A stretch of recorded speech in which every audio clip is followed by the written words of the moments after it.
गौरी पुत्र गणेश भगवान की जय। ओम नमो भगवते वासुदेवाय। जय श्री कृष्णा, राधे राधे। वर्ष 2024 के तुलसी विवाह पर्व की आप सभी को हार्दिक शुभकामनाएं। बोलिए श्री लक्ष्मी नारायण भगवान की जय। बोलिए श्री तुलसी शालीग्राम जी की जय। हर साल कार्तिक मास के शुक्ल पक्ष की एकादशी तिथि को तुलसी विवाह का आयोजन किया जाता है। कुछ स्थानों पर 5 दिनों तक अर्थात देव उठनी एकादशी से लेकर कार्तिक पूर्णिमा तक तुलसी विवाह का आयोजन किया जाता है और प्रतिदिन तुलसी विवाह की कथा अवश्य सुनना चाहिए। तुलसी विवाह पूरे भारत में विवाहित महिलाओं द्वारा अपने पति और परिवार के सदस्यों की भलाई और उन्नति के लिए रखा जाता है। हिंदू धर्म में तुलसी के पौधे को पवित्र पौधा मानते हैं और उसे माता के स्वरूप में पूजा जाता है। तुलसी को स्वयं देवी महालक्ष्मी का अवतार माना जाता है। युवतियां वैवाहिक सुख की प्राप्ति के लिए पूरी श्रद्धा के साथ देवी लक्ष्मी से प्रार्थना करती हैं। तुलसी विवाह अविवाहित महिलाओं द्वारा भी अच्छे पति की कामना के लिए किया जाता है। देव उठनी एकादशी के दिन भगवान विष्णु के शालीग्राम अवतार के साथ माता तुलसी का विवाह कराने की परंपरा है और इसी दिन से विवाह एवं अन्य मांगलिक सभी कार्य आरंभ हो जाते हैं। कहते हैं इन 5 दिन तुलसी विवाह की कथा सुनना भी अनंत फलों को देने वाला होता है। तो आज मैं आपको सुना रहा हूँ तुलसी विवाह की बड़ी दुर्लभ 2 कथाएं। तो आइए भगवान श्री लक्ष्मी नारायण जी के चरणों का ध्यान करते हुए तुलसी विवाह की कथाओं को सुनते हैं। एक कथा के अनुसार एक कुटुंब में ननद तथा भाभी साथ रहती थीं। ननद का विवाह अभी नहीं हुआ था। वह तुलसी के पौधे की बहुत सेवा करती थी, लेकिन उसकी भाभी को ये सब बिल्कुल भी पसंद नहीं था। जब कभी उसकी भाभी को अत्यधिक क्रोध आता, तब वह उसे ताना देते हुए कहती कि जब तुम्हारा विवाह होगा तो मैं तुलसी ही बारातियों को खाने को दूंगी और तुम्हारे दहेज में भी तुलसी ही दूंगी। कुछ समय बीत जाने पर ननद का विवाह पक्का हुआ। विवाह के दिन भाभी ने अपनी कथनी के अनुसार बारातियों के सामने तुलसी का गमला फोड़ दिया और खाने के लिए कहा। तुलसी की कृपा से वह फूटा हुआ गमला अनेकों स्वादिष्ट पकवानों में बदल गया। भाभी ने गहनों के नाम पर तुलसी की मंजरी से बने गहने पहना दिए। वह भी सुंदर सोने जवाहरात में बदल गए। भाभी ने वस्त्रों के स्थान पर तुलसी का जनेऊ रख दिया। वह रेशमी तथा सुंदर वस्त्रों में बदल गया। नंद की ससुराल में उसके दहेज की बहुत प्रशंसा की गई। ये बात भाभी के कानों तक भी पहुंची। उसे बड़ा ही आश्चर्य हुआ। उसे अब तुलसी माता की पूजा का महत्व समझ आया। भाभी की एक लड़की थी। वह अपनी लड़की से कहने लगी कि तुम भी तुलसी की सेवा किया करो, तुम्हें भी बुआ की तरह फल मिलेगा। वह जबरदस्ती अपनी बेटी से सेवा करने को कहती, लेकिन लड़की का मन तुलसी सेवा में नहीं लगता था। लड़की के बड़े होने पर उसके विवाह का समय आता है। तब भाभी सोचती है कि जैसा व्यवहार मैंने अपनी नंद के साथ किया था, वैसा ही मैं अपनी लड़की के साथ भी करती हूँ, तो ये भी गहनों से लद जाएगी और बारातियों को खाने में पकवान मिलेंगे। ससुराल में इसे भी बहुत इज्जत मिलेगी। ये सोचकर वह बारातियों के सामने तुलसी का गमला फोड़ देती है, लेकिन इस बार गमले की मिट्टी मिट्टी ही रहती है। मंजरी तथा पत्ते भी अपने रूप में ही रहते हैं। जनेऊ भी अपना रूप नहीं बदलता। सभी लोगों तथा बारातियों द्वारा भाभी की बुराई की जाती है। लड़की के ससुराल वाले भी लड़की की बुराई करते हैं। भाभी कभी ननद को नहीं बुलाती थी। भाई ने सोचा मैं बहन से मिलकर आता हूँ। उसने अपनी पत्नी से कहा और कुछ उपहार बहन के पास ले जाने की बात कही। भाभी ने थैले में ज्वार भर कर कहा कि और कुछ नहीं है, तुम यही ले जाओ। वह दुखी मन से बहन के पास चल दिया। वह सोचता रहा कि कोई भाई अपनी बहन के घर ज्वार कैसे ले जा सकता है। ये सोचकर वह एक गौशाला के पास रुका और ज्वार का थैला गाय के सामने पलट दिया। तभी गाय पालने वाले ने कहा कि आप गाय के सामने हीरे मोती तथा सोना क्यों डाल रहे हो। ये देखकर भाई को बड़ा ही आश्चर्य हुआ और उसने सभी हीरे मोती तथा सोना वापस अपने थैले में रख लिया। भाई ने सारी बात अपनी बहन को बताई और बड़ी खुशी खुशी उसने सारे हीरे मोती और जेवर अपनी बहन को दिए। दोनों भाई बहन एक दूसरे को देखकर अत्यंत प्रसन्न हुए। जैसी कृपा माता तुलसी ने नंद पर की, ऐसी ही कृपा सभी पे करना। बोलिए श्री तुलसी शालिग्राम जी की जय। बोलिए श्री लक्ष्मी नारायण भगवान की जय। आइए अब तुलसी विवाह की दूसरी कथा को सुनते हैं। इस कथा को पूरा सुनने से सभी मनोकामनाएं पूर्ण हो जाती हैं। एक बार माता लक्ष्मी भगवान विष्णु जी से पूछती हैं, हे स्वामी, तुलसी के पास दीपक जलाने का क्या महत्व है और रोज शाम को तुलसी के पास दीपक क्यों जलाया जाता है? इससे मनुष्य को कौन सा फल प्राप्त होता है? तुलसी के पास दीपक जलाने की विधि क्या है तथा दीपक जलाते समय कौन से मंत्र का उच्चारण करना चाहिए? कृपा कर आप मुझे विस्तार से बताइए। तब भगवान विष्णु जी कहते हैं, हे देवी, आज आपने समस्त मानव जाति के कल्याण के लिए बहुत ही महत्वपूर्ण प्रश्न किया है। आपके इस प्रश्न का उत्तर देने से पूर्व मैं आपको एक प्राचीन कथा सुनाता हूँ, जिससे आपको सभी प्रश्नों के उत्तर मिल जाएंगे। इसलिए आप इस कथा को ध्यानपूर्वक सुनिए। इस कथा को ध्यान से पूरा सुनने मात्र से ही मनुष्य को 100 वर्षों तक तुलसी के पास दीपक जलाने का पुण्य प्राप्त होता है। फिर माता लक्ष्मी कहती हैं, हे स्वामी, मैं इस कथा को सुनने के लिए उत्सुक हूँ। कृपा आप इस कथा को सुनाना प्रारंभ कीजिए। तब भगवान विष्णु माता लक्ष्मी को वह कथा सुनाने लगते हैं। हे देवी, पूर्व काल की बात है। दक्षिण दिशा में तुंगभद्रा नाम की एक बहुत बड़ी नदी है। इस नदी के किनारे पर हरिहरपुर नाम का एक अत्यंत सुंदर नगर बसा हुआ था। उसी नगर में काशी नाम के एक ब्राह्मण निवास करते थे। वे अत्यंत गुणवान, चरित्रवान, धर्म कार्य करने वाले तथा वेदों के मार्ग पर चलने वाले थे। उन्होंने समस्त शास्त्र का अध्ययन किया हुआ था। उस ब्राह्मण की एक पत्नी थी, जिसे लोग दुराचारणी कहकर पुकारते थे, क्योंकि उसके कर्म ही उसके नाम के अनुसार थे। वह सदैव ही अपने पति को अपमानित करती थी। वह अपने पति के लिए कुवाच्य कहती थी, पति को भयंकर दुख देती थी, पति के लिए कभी भोजन नहीं बनाती थी।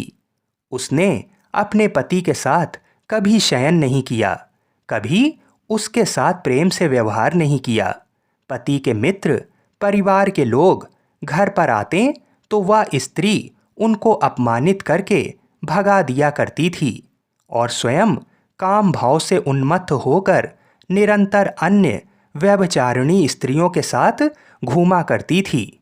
उसका मन पति को छोड़कर पराये पुरुषों में लगा रहता था। उसने कभी अपने पति से प्रेम से बात नहीं की, किंतु पराये पुरुषों के संग बैठकर बातें किया करती थी। पराये पुरुषों को मोहित करने के लिए सज धज कर गाँव में घूमने जाया करती थी। कभी वह वन में किसी वृक्ष के नीचे खड़ी रहकर सुंदर पुरुषों की राह देखने लगती और किसी दुष्ट पुरुष को मोहित करके उसके संग भोग विलास किया करती थी। फिर एक दिन वह दुराचारिणी स्त्री वन में जाकर एक वृक्ष के नीचे खड़ी हो गई। उसका चित्त काम से भरा हुआ था। वह किसी सुंदर कामी पुरुष की राह देख रही थी, किंतु बहुत समय निकलने के बाद भी उस स्थान पर कोई पुरुष नहीं आया। इसलिए वह अत्यंत दुखी हो गई और प्रियतम की खोज में इधर उधर देखने लगी। उस दिन उसका सारा परिश्रम व्यर्थ हो गया। वहाँ पर खड़ी होकर वह नाना प्रकार की बातें कहकर विलाप करने लगी।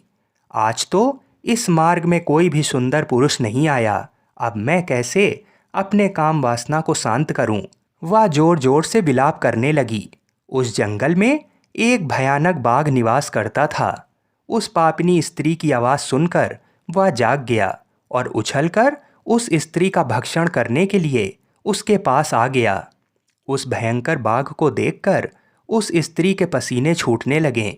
वह भय से थर थर कांपने लगी। वह स्त्री कुछ करती, इतने में ही उस बाघ ने अपने पंजे से उसे घायल कर दिया और वह स्त्री जमीन पर गिर पड़ी। जमीन पर गिरते ही वह स्त्री चिल्लाते हुए बोली, अरे बाघ, तू किस लिए यहाँ पर आया है? मुझे क्यों मार रहा है? तुम मुझे छोड़ दो। मेरा भक्षण करके तुम्हें क्या मिलेगा? उस स्त्री की ये बात सुनकर वह भयानक बाघ क्षण भर के लिए रुक गया और हंसते हुए बोला, हे दुष्टा, आज विधाता ने तुझे मेरा ग्रास नियुक्त किया है। तुझ जैसी पापनी स्त्री का भक्षण करना ही मेरा काम है, तभी तुझे इस शरीर से मुक्ति मिलेगी।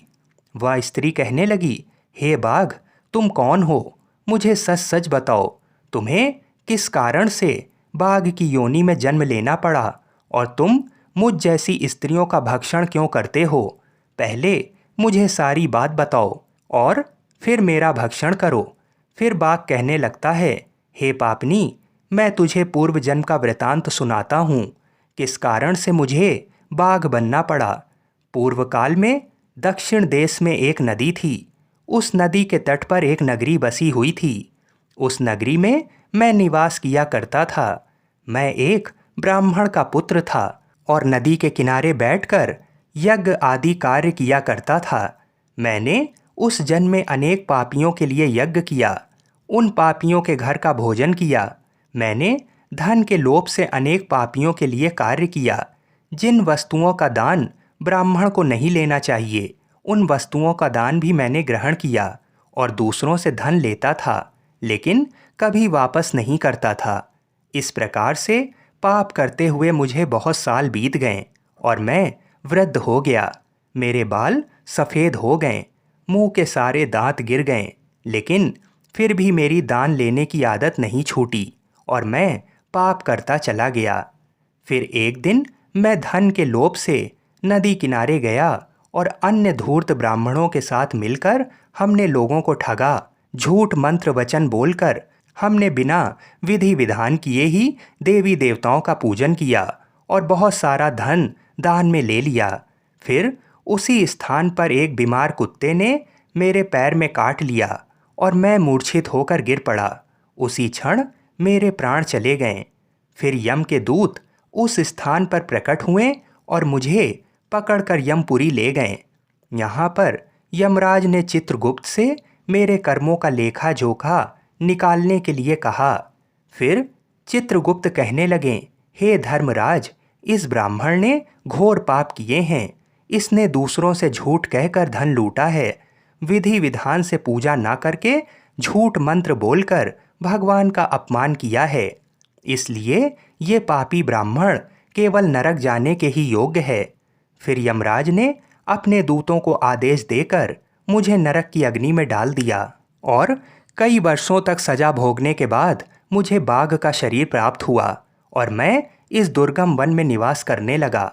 मैं अपने पूर्व जन्म के पापों को याद करके कभी महात्मा, साधु पुरुष, सती स्त्रियों का भक्षण नहीं करता हूँ। मैं केवल पापी, दुराचारी तथा उल्टा स्त्रियों का ही भक्षण करता हूँ ताकि मुझे पाप से मुक्ति मिल जाए। फिर बाघ उस स्त्री से कहने लगा, हे पापिनी, तेरे आचरण से तू उल्टा दिखाई देती है। अपने पति को छोड़कर तू इस वन में अन्य पुरुषों के साथ भोग विलास करने के लिए आई है, इसलिए आज तू मेरा ग्रास अवश्य बनेगी। इतना कहकर उस बाघ ने अपने तीक्ष्ण नाखून से उस पापी स्त्री के टुकड़े टुकड़े करके उसे खा लिया। फिर उस स्थान पर यम के दूत प्रकट हुए और उस पापिनी स्त्री को उठाकर यमपुरी ले गए। चित्रगुप्त ने उस स्त्री का लेखा जोखा निकाला और यमराज को बताया। यमराज ने उस स्त्री को घोर नरक में डाल दिया। कई वर्षों तक नरक की अग्नि में जलने के बाद उसने फिर पृथ्वी लोक पर एक चांडाल के घर में जन्म लिया और वो फिर से दुख भोगने लगी। इस दुख को सहन करते करते एक दिन वह तीर्थ में स्नान करने के उद्देश्य से अनंतपुरा में चली गई। वहाँ पर एक आश्रम के बाहर निवास करने लगी। वहाँ उस आश्रम में एक तुलसी का पौधा था। अन्य स्त्रियों को वहाँ पर तुलसी के पास दीपक जलाते हुए देखकर उस पापी स्त्री ने भी वही किया। उसने तुलसी के पौधे के पास एक दीपक जला दिया। फिर उसी रात हृदयघात से उसकी मृत्यु हो गई और यमराज के दूत उसे ले जाने के लिए वहां पर प्रकट हुए। जैसे ही यम के दूत उस पापी स्त्री को पास में बांध कर ले जाने लगे, तभी भगवान विष्णु के दो पार्षद उस स्थान पर प्रकट हुए और उन्होंने उन दोनों को रोक लिया और कहने लगे, हे दूतों, इस स्त्री को तुम छोड़ दो। ये स्त्री नरक जाने के योग्य नहीं है। तुम किसके आदेश से ऐसा अधर्म कर रहे हो? तब उन यमदूतों ने कहा कि हम यमराज के आदेश से इसे लेने आए हैं, किंतु आप हमें किस कारण से रोक रहे हैं? ये स्त्री अत्यंत पापी है। तब भगवान विष्णु के पार्षद कहने लगे, ये स्त्री तो विष्णु भक्त है, ये नरक जाने योग्य नहीं है। इसने शाम को तुलसी के पास दीपक जलाया है, इसी कारण से इसके समस्त पाप नष्ट हो गए हैं, इसलिए अब ये नरक जाने के योग्य नहीं है। ये स्वर्ग जाने की अधिकारी बन चुकी है। पार्षदों की बात सुनकर यमदूतों ने उस स्त्री को उस स्थान पर छोड़ दिया और यमलोक लौट गए। वहां जाकर उन्होंने यमराज को सारा वृतांत सुना दिया। फिर भगवान विष्णु के पार्षद उस स्त्री को दिव्य विमान में बिठाकर स्वर्ग लोक ले गए। भगवान विष्णु कहते हैं, हे देवी, इस प्रकार से तुलसी के पास केवल दीपक जलाने मात्र से ही मनुष्य के सभी पाप नष्ट हो जाते हैं। जो स्त्री नित्य शाम को तुलसी के पास दीपक जलाती है वह सौभाग्यशाली बनती है। उसके पूर्व जन्मों के सभी पाप नष्ट हो जाते हैं। उसे सुख समृद्धि की प्राप्ति होती है। भगवान विष्णु कहते हैं, हे देवी, हजारों अमृत के घड़ों से नहलाने पर भी श्री हरि विष्णु को उतनी तृप्ति नहीं होती जितनी वे मनुष्यों के द्वारा तुलसी का एक पत्ता चढ़ाने से प्राप्त करते हैं। 10,000 गौदान से मानव जो फल प्राप्त करता है वही फल तुलसी पत्र के दान से पा लेता है। जो मृत्यु के समय अपने मुख में तुलसी पत्र का जल पा लेता है वह संपूर्ण पापों से मुक्त होकर भगवान श्री हरि विष्णु के धाम जाता है। हिंदू धर्म में तुलसी के पौधे का महत्व सबसे अधिक है। इसकी सबसे पहले पूजा भगवान विष्णु जी ने की थी। भगवान विष्णु कहते हैं, जिस प्रकार से देवी लक्ष्मी से वैकुंठ को ऐश्वर्य प्राप्त है, उसी प्रकार से वैकुंठ में तुलसी के कारण ही पवित्रता प्राप्त है। पृथ्वी लोक पर जिस स्थान पर भी तुलसी का पौधा होता है, उस स्थान पर कभी बुराई का वास नहीं होगा। ऐसा स्थान सबसे अधिक पवित्र होगा। इसी कारण से हमें हमारे घर में तुलसी का पौधा अवश्य लगाना चाहिए। इस प्रकार से भगवान विष्णु ने तुलसी के पास दिया जलाने का महत्व बताया। बोलिए श्री लक्ष्मी नारायण भगवान की जय। बोलिए श्री तुलसी शालीग्राम जी की जय। बोलिए श्री बद्रीनाथ जी की जय। इस कथा को पूरा सुनने से सभी मनोकामनाएं पूर्ण हो जाती हैं। सावर्णी मुनि की पुत्री तुलसी अपूर्व सुंदरी थीं। उनकी इच्छा थी कि उनका विवाह भगवान नारायण के साथ हो। इसके लिए उन्होंने नारायण पर्वत की घाटी में स्थित बद्री वन में घोर तपस्या की। दीर्घकाल तक तपस्या के उपरांत ब्रह्मा जी ने प्रसन्न होकर दर्शन दिया और वर मांगने को कहा। तुलसी जी ने कहा, सृष्टिकर्ता ब्रह्मदेव, आप अंतर्यामी हैं, सबके मन की बात जानते हैं। फिर भी मैं अपनी इच्छा आपको बताती हूँ। मैं चाहती हूँ कि भगवान श्री नारायण मुझे पति के रूप में मिलें। ब्रह्मा जी ने कहा, तुम्हारा अभीष्ट तुम्हें अवश्य मिलेगा। अपने पूर्व जन्म में किसी अपराध के कारण तुम्हें श्राप मिला है। इसी प्रकार भगवान श्री नारायण के एक पार्षद को भी दानव कुल में जन्म लेने का श्राप मिला है। दानव कुल में जन्म लेने के बाद भी उसमें नारायण का अंश विद्यमान रहेगा। इसलिए इस जन्म में पूर्व जन्म के पाप के शमन के लिए संपूर्ण नारायण तो नहीं, नारायण के अंश से युक्त दानव कुल जन्म में उस शापग्रस्त पार्षद से तुम्हारा विवाह होगा। श्राप मुक्त होने पर भगवान श्री नारायण सदा सर्वदा के लिए तुम्हारे पति हो जाएंगे। तुलसी जी ने ब्रह्मा के इस वर को स्वीकार किया, क्योंकि मानव कुल में जन्म के कारण उसे मायावी भोग तो भोगना ही था। तुलसी बद्री वन में ही रहने लगी। नारायण का वह पार्षद दानव कुल में शंखचूर्ण के नाम से पैदा हुआ था। कुछ दिनों के बाद वह भ्रमण करता हुआ बद्री वन में आया। यहाँ तुलसी को देखते ही वह उस पर मुग्ध हो गया। तुलसी जी के सामने उसने अपने साथ विवाह करने का प्रस्ताव रखा। इतने में ही वहां ब्रह्मा जी आ गए और तुलसी से कहा, तुलसी, शंखचूर्ण को देखो, कैसा देवोपम इसका स्वरूप है। दानव कुल में जन्म लेने के बाद भी लगता है जैसे इसके शरीर में नारायण का वास हो। तुम प्रस्ताव को साहर्ष स्वीकार कर लो। तुलसी को भी लगा कि उसकी तपस्या पूर्ण हुई, उसे इच्छित फल मिला है। शंखचूर्ण के साथ उसका गंधर्व विवाह हो गया और वह शंखचूर्ण के साथ उसके महल में पत्नी बनकर आ गई। शंखचूर्ण ने अपनी परम सुंदरी सती साध्वी पत्नी तुलसी के साथ बहुत दिनों तक राज्य किया। उसने अपने राज्य का इतना विस्तार किया कि देवलोक तक उसके अधिकार में आ गया। स्वर्ग का सुख भोगने वाले देवताओं की दशा भिखारियों जैसी हो गई।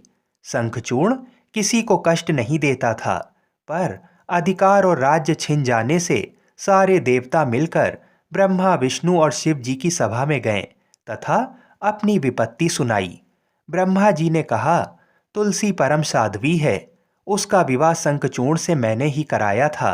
शंखचूर्ण को तब तक नहीं हराया या मारा जा सकता जब तक तुलसी को ना छला जाए।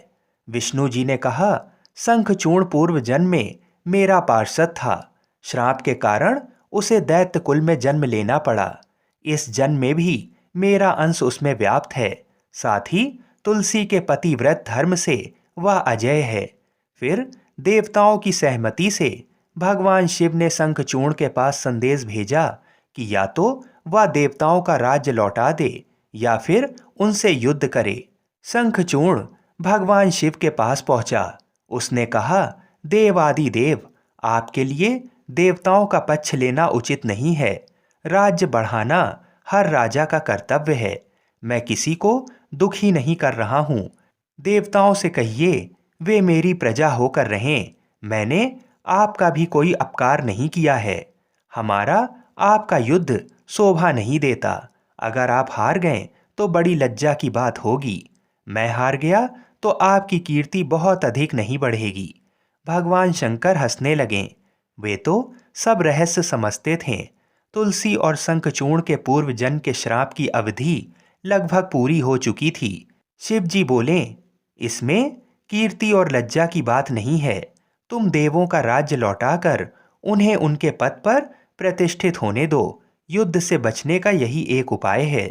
शंखचूर्ण ने कहा, मैंने युद्ध के बल से देवलोक जीता है। कोई उसे युद्ध के द्वारा ही वापस ले सकता है। ये मेरा अंतिम उत्तर है। अब मैं जा रहा हूँ। ऐसा कहकर शंखचूर्ण चला गया। उसने अपनी पत्नी तुलसी को सारी बात बताई और कहा, कर्म भोग सब काल सूत्र में बंधा है। जीवन में हर्ष, शोक, भय, सुख, दुख, मंगल, अमंगल काल के अधीन है। हम तो केवल निमित्त मात्र हैं। संभव है भगवान शिव देवों का पक्ष लेकर मुझसे युद्ध करें। तुम चिंता मत करना, तुम्हारा सती तेज मेरी रक्षा करेगा। दूसरे दिन भगवान शंकर के नेतृत्व में देवताओं ने युद्ध छेड़ दिया। शंखचूर्ण ने भीषण बाणों की वर्षा कर उनका वेग रोका। उसके प्रहार से देवता डगमगाने लगे। उसने दानवी शक्ति का प्रयोग करके मायावी युद्ध आरंभ किया। युद्ध स्थल पर वह किसी को दिखाई नहीं देता था, पर उसके अस्त्र शस्त्र प्रहार कर देवों को घायल कर रहे थे। देवगण अपने अस्त्र चलाएं तो किस पर चलाएं, क्योंकि कोई शत्रु सामने था ही नहीं। कई दिनों तक इस तरह भयंकर युद्ध चला। शंखचूर्ण पराजित नहीं हुआ। तब शिव जी ने विष्णु जी से कहा, हे विष्णु जी, कुछ उपाय करो, अन्यथा मेरा तो सारा यश मिट्टी में मिल जाएगा। भगवान विष्णु ने सोचा, बल से तो शंखचूर्ण को हराया नहीं जा सकता, इसलिए छल का सहारा लेना होगा।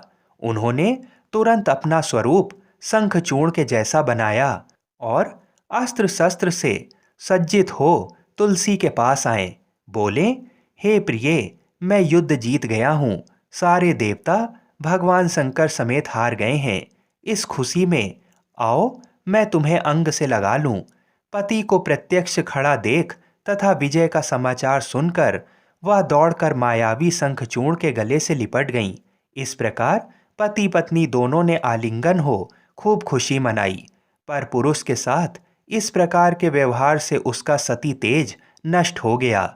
उसका सती तेज जो शंखचूर्ण की कवच के रूप में रक्षा कर रहा था, वह कवच नष्ट हो गया। शंखचूर्ण शक्तिहीन हो गया। ये जानते ही भगवान शंकर ने अपने त्रिशूल से प्रहार किया। त्रिशूल के लगते ही शंखचूर्ण जलकर भस्म हो गया। शंखचूर्ण की मृत्यु को जानकर विष्णु जी अपने असली स्वरूप में आ गए। सामने अपने पति शंखचूर्ण के स्थान पर भगवान विष्णु को खड़ा देख तुलसी बहुत विस्मित हुई। उनको पता लग गया कि स्वयं नारायण ने उनके साथ छल किया है।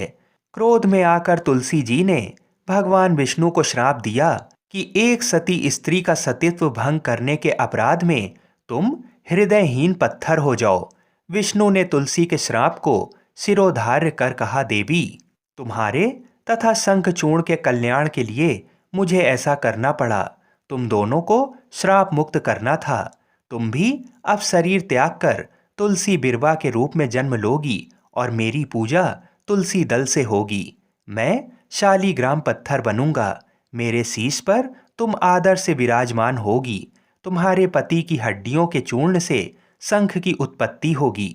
उस शंख ध्वनि से देवताओं तथा मेरी पूजा आराधना हुआ करेगी। जहाँ शंख ध्वनि होगी वहाँ मंगलमय मैं विराजमान रहूंगा। तुमने पूर्व जन्म में बद्री वन में मुझे पाने के लिए बड़ी तपस्या की थी। अब अगले जन्म में मैं नारायण प्रस्तर के रूप में बद्रीनाथ वन में स्थापित होऊंगा और मेरी पूजा अर्चना फल फूल से ना होकर तुम्हारे तुलसी दल से होगी। मेरे शीश पर विराजमान होकर तुम मुझसे भी ऊंचा पद प्राप्त करोगी। बोलिए श्री तुलसी शालीग्राम भगवान की जय। बोलिए श्री बद्रीनाथ भगवान की जय। आइए अब तुलसी माता और भगवान गणेश की कथा को सुनते हैं। इस कथा को सुने बिना तुलसी विवाह व्रत पूर्ण नहीं माना जाता। एक समय नवयौवना संपन्ना तुलसी देवी नारायण परायण होकर तपस्या के निमित्त से तीर्थों में भ्रमण करती हुई गंगा तट पर पहुंची। वहां पर उन्होंने गणेश जी को देखा, जो कि तरुण युवा लग रहे थे। अत्यंत सुंदर, शुद्ध और पीतांबर धारण किए हुए थे। आभूषणों से विभूषित थे। सुंदरता जिनके मन का अपहरण नहीं कर सकती, जो कामना रहित, जितेंद्रियों में सर्वश्रेष्ठ, योगियों के योगी तथा जो श्री कृष्ण की आराधना में ध्यानरत थे। उन्हें देखते ही तुलसी का मन उनकी ओर आकर्षित हो गया। तब तुलसी उनका उपहास उड़ाने लगीं। ध्यान भंग होने पर गणेश जी ने उनसे उनका परिचय पूछा और उनके वहां आगमन का कारण जानना चाहा। गणेश जी ने कहा, माता, तपस्वियों का ध्यान भंग करना सदा पापजनक और अमंगलकारी होता है। सुबह भगवान श्री कृष्ण आपका कल्याण करें। मेरे ध्यान भंग से उत्पन्न दोष आपके लिए अमंगलकारक ना हो। इस पर तुलसी जी ने कहा, प्रभु, मैं धर्मात्मज की कन्या हूँ और तपस्या में संलग्न हूँ। मेरी ये तपस्या पति प्राप्ति के लिए है, अतः आप मुझसे विवाह कर लीजिए। तुलसी की ये बात सुनकर बुद्धि श्रेष्ठ गणेश जी ने उत्तर दिया, हे माता, विवाह करना बड़ा भयंकर होता है। मैं ब्रह्मचारी हूँ। विवाह तपस्या के लिए नासक, मोक्ष द्वार के रास्ते बंद करने वाला, भव बंधन की रस्सी, संशयों का उद्गम स्थान है। अतः आप मेरी ओर से अपना ध्यान हटा लें और किसी अन्य को पति के रूप में तलाश करें। तब कुपित होकर तुलसी ने भगवान गणेश को श्राप देते हुए कहा कि आपका विवाह अवश्य होगा। ये सुनकर शिवपुत्र गणेश ने भी तुलसी को श्राप दिया, देवी, तुम भी निश्चित रूप से असुरों द्वारा ग्रस्त होकर वृक्ष बन जाओगी। इस श्राप को सुनकर तुलसी जी ने व्यथित होकर भगवान श्री गणेश की वंदना की। तब प्रसन्न होकर गणेश जी ने तुलसी से कहा, हे मनोरमे, तुम पौधों की सारभूता बनोगी और समयांतर से भगवान नारायण की प्रिया बनोगी। सभी देवता आपसे स्नेह रखेंगे, परंतु श्री कृष्ण के लिए आप विशेष प्रिय रहेंगी। आपकी पूजा मनुष्यों के लिए मुक्तिदायिनी होगी तथा मेरे पूजन में आप सदैव त्याज्य रहेंगी। ऐसा कहकर गणेश जी पुनः तप करने चले गए। इधर तुलसी देवी दुखित हृदय से पुष्कर में जा पहुंची और निराहार रहकर तपस्या में संलग्न हो गईं। तत्पश्चात गणेश जी के श्राप से वह चिरकाल तक शंखचूर्ण की प्रिय पत्नी बनी रहीं। जब शंखचूर्ण शंकर जी के त्रिशूल से मृत्यु को प्राप्त हुआ तो नारायण प्रिया तुलसी का वृक्ष रूप में प्रादुर्भाव हुआ। इस कथा में बताई गई वजह से ही भगवान श्री गणेश की पूजा में तुलसी निषिद्ध मानी गई हैं, किंतु तुलसी माता को समस्त पूजन कर्मों में प्रमुखता दी जाती है। साथ ही मंदिरों में चरणामृत में भी तुलसी जी का प्रयोग होता है तथा ऐसी कामना होती है कि ये अकाल मृत्यु को हरने वाली तथा सर्व व्याधियों का नाश करने वाली हैं।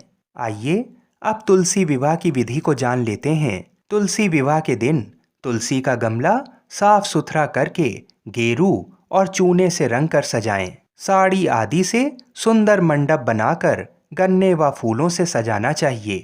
परिवार के सभी सदस्य शाम के समय तुलसी विवाह में शामिल होने के लिए नए वस्त्र आदि पहनकर तैयार हों। तुलसी के साथ शादी के लिए शालीग्राम जी अवश्य होने चाहिए। ये ना मिलें तो आप अपनी श्रद्धा अनुसार सोने, पीतल या मिश्रित धातु की मूर्ति ले सकते हैं या फिर विष्णु जी की तस्वीर भी ले सकते हैं। यदि कोई व्यवस्था ना हो पाए तो ब्राह्मण से आग्रह करने पर वे मंदिर से शालीग्राम जी की मूर्ति अपने साथ ला सकते हैं। सबसे पहले गणेश जी का पूजन करें, फिर मंत्रों का उच्चारण करते हुए गाजे बाजे के साथ भगवान विष्णु की प्रतिमा को तुलसी जी के निकट लाकर रखें। विष्णु जी को पीले वस्त्र धारण कराएं। पीला रंग विष्णु जी को अत्यधिक प्रिय है। कांसे के पात्र में दही, घी, शहद रखकर भगवान को अर्पित करें। भोग में तुलसी का होना अति आवश्यक है। तुलसी माता को लाल रंग की ओढ़नी अवश्य उड़ानी चाहिए। शालीग्राम जी को चावल नहीं चढ़ाए जाते हैं, इसलिए उन्हें तिल चढ़ाएं। दूध व हल्दी का लेप बनाकर शालीग्राम जी व तुलसी जी को चढ़ाएं। गन्ने से बनाए गए मंडप की भी दूध हल्दी से पूजा करें। विवाह के समय निभाए जाने वाले सभी रस्म अवश्य करें।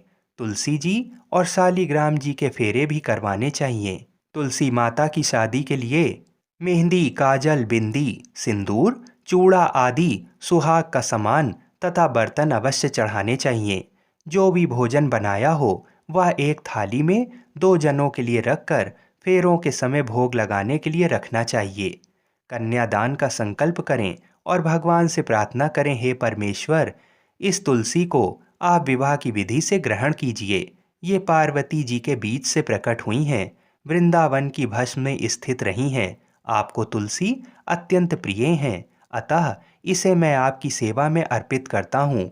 मैंने इसे पुत्री की तरह पाल पोस कर बड़ा किया है और आपकी तुलसी आपको ही दे रहा हूँ। हे प्रभु, इसे स्वीकार करने की कृपा करें। इसके पश्चात तुलसी जी और विष्णु जी दोनों की पूजा करें और तुलसी विवाह की कथा सुनें। उसके बाद तुलसी जी और शालीग्राम जी की आरती करें। भगवान को लगाए गए भोग का प्रसाद के रूप में वितरण करें। आप सभी को तुलसी विवाह की हार्दिक शुभकामनाएं। बोलिए श्री लक्ष्मी नारायण भगवान की जय। बोलिए श्री तुलसी शालीग्राम जी की जय। बोलिए श्री राधा कृष्ण भगवान की जय। जय जय श्री राधे। तुलसी महारानी नमो नमो, हरि की पटरानी नमो नमो। आइए सुनते हैं तुलसी माता की संपूर्ण कथाएं। तुलसी माता को हरि प्रिया भी कहा जाता है। जितना भगवान श्री हरि विष्णु सोने, चांदी, हीरे, मोती और रत्नों से प्रसन्न नहीं होते हैं, उतना सिर्फ तुलसा दल से प्रसन्न हो जाते हैं। सच्ची श्रद्धा भाव से तुलसा दल भगवान विष्णु को अर्पित करने से मनुष्य के सभी संकट कट जाते हैं और मनोकामनाओं की पूर्ति होती है। शास्त्र अनुसार एकादशी के दिन तुलसी जी में कभी भी जल नहीं चढ़ाना चाहिए, क्योंकि तुलसी महारानी स्वयं एकादशी का निर्जला व्रत रखती हैं। एक बार एक गांव में एक बुजुर्ग महिला रहा करती थी। वह बहुत ही पूजा पाठ किया करती थी।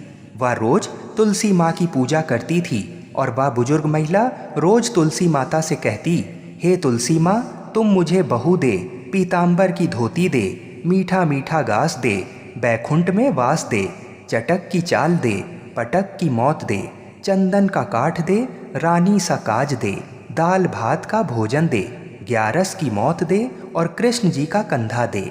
वह बुजुर्ग महिला हर महीने में तुलसी माता की रोज पूजा करती और उनके बिरले को रोज सींचती।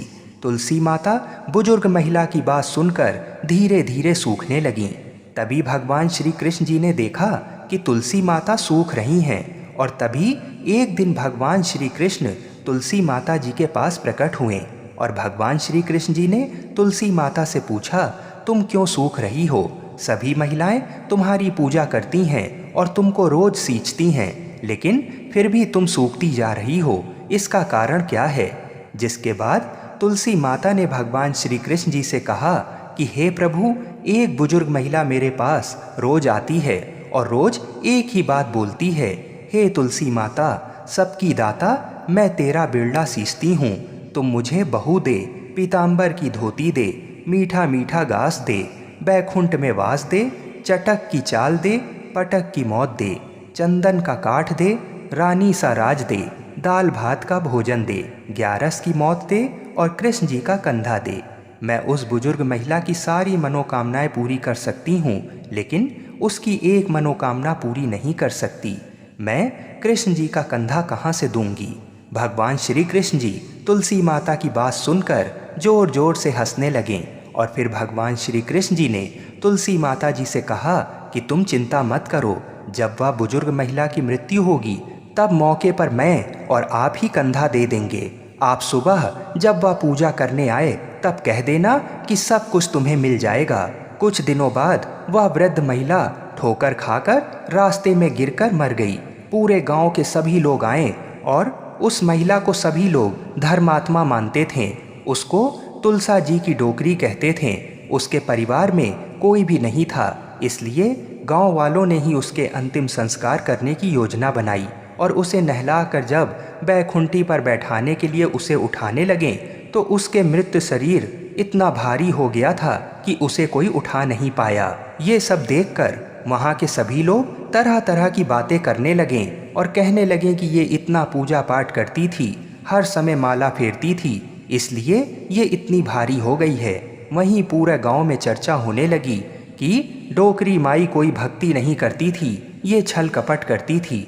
हम जिसे धर्मात्मा समझते थे वह पापी है, जो कि किसी से भी नहीं उठ पा रही है। ये इसके कर्मों की सजा है। इधर भगवान ने सोचा कि मेरे भक्तों की निंदा हो रही है, इसलिए भगवान ने बूढ़े ब्राह्मण का भेष धारण करके वहाँ पर आए और वहाँ पर एकत्रित लोगों से पूछने लगे कि यहाँ पर इतनी भीड़ क्यों लगी है, जिससे लोग कहने लगे कि ये डोकरी माई मर गई है और पाप इतना था कि जिससे ये उठ नहीं पा रही है। सब उठा उठा कर थक गए। तब ब्राह्मण ने कहा कि मुझे एक बार डोकरी के कानों में कहने दो, फिर वह देखो कैसे उठती है। तो सभी लोग ने कहा कि आप भी प्रयास करके देख लीजिए। तब भगवान ने उस वृद्ध महिला के कानों में कहा कि हे डोकरी माई, देखो मैं आ गया। और जो डोकरी पूजा करते समय शब्द कहती थी वह शब्द उसके कानों में कहने लगे, तू बिरला सींचूं तेरा, मैं करूं निस्तारा मेरा। डोकरी माई बहू ले, बेटी ले, पोता ले, लड्डू ले, पीताम्बर की धोती ले, गहना ले, घी का घड़ा ले, मीठा मीठा खीर और पूड़ी ले, दाल भात का भोजन ले, धन दौलत ले, बेटा पोता को काम ले, तुलसी को पता ले, मुंह में गंगा जल ले, 11 को दिन ले, चंदन को दाग ले, श्री कृष्ण जी का कंधा ले। इतना सुनते ही डोकरी हल्की हो गई। भगवान ने बोला, आओ और उसको उठाओ। भगवान ने हाथ लगाया और डोकरी उठ गई। सबको बड़ा ही आश्चर्य हुआ। उसे खूब धूमधाम से ले जाया गया। भगवान उसे अपने कंधे पर ले गए। पूरे गांव में इसकी चर्चा होने लगी, जिससे उसको मुक्ति मिल गई और वह बैकुंठ में चली गई। सभी लोग देखते रह गए। सभी लोगों ने देखा कि शमशान घाट तक तो ब्राह्मण साथ ही आया था, लेकिन अब वह दिखाई नहीं दे रहा है। इससे लोगों को समझ में आ गया कि वह कोई और नहीं, स्वयं भगवान ही बूढ़े ब्राह्मण के रूप में आए थे। बोलिए श्री राधा कृष्ण भगवान की जय। बोलिए श्री तुलसी शालिग्राम जी की जय।